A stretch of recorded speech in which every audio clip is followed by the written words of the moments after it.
Hello guys, welcome to a new video. അപ്പോൾ നമ്മൾ ഇന്ന് നോക്കാൻ പോകുന്നത് എങ്ങനെ നമുക്ക് ഇൻഷോട്ട് ആപ്പിൽ ഗ്രീൻ സ്ക്രീൻ എഫക്റ്റ് ചെയ്യാമെന്നുള്ളതാണ്. അതായത് ഗ്രീൻ സ്ക്രീനുള്ള വീഡിയോയുടെ ഗ്രീൻ സ്ക്രീൻ എങ്ങനെ നമുക്ക് മാറ്റാം എന്നാണ് നമ്മൾ നോക്കാൻ പോകുന്നത്.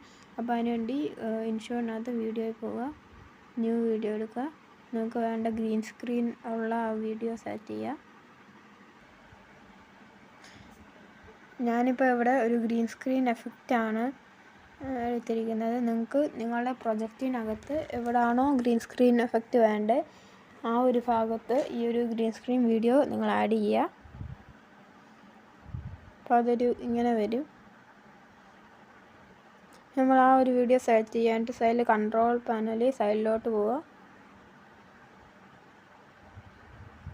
സൈഡിലോട്ട് പോകുമ്പോൾ ഇവിടെ കട്ടൗട്ട് എന്നൊരു ഓപ്ഷൻ കാണും, ആദ്യം പ്രസ് ചെയ്യുക. അപ്പോൾ രണ്ടെണ്ണം വരും, രണ്ട് ഓപ്ഷൻ വരും, കട്ടൗട്ടും ക്രോമാക്കി. അതിൽ നമ്മൾ ക്രോമാക്കിയാണ് പ്രസ് ചെയ്യേണ്ടത്.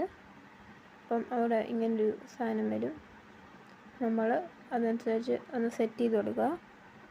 എന്നിട്ട് ഓക്കെ പ്രസ് ചെയ്യുക, പിന്നെ ഓക്കെ പ്രസ് ചെയ്യുക. ആൻഡ് നിങ്ങളുടെ വീഡിയോയിൽ നിന്ന് ഗ്രീൻ സ്ക്രീൻ എഫക്റ്റ് പോയി. അപ്പം നിങ്ങൾ ഇനി ഇത് കണ്ടു നോക്കുക, പോയോ ഇല്ലയെന്ന് കൺഫേം ചെയ്യാൻ വേണ്ടി. ആൻഡ് അത്രേ ഉള്ളൂ വീഡിയോ. ഇഷ്ടപ്പെട്ടാൽ ലൈക്ക് ചെയ്യുക, ഷെയർ ചെയ്യുക, സബ്സ്ക്രൈബ് ചെയ്യുക. ബൈ.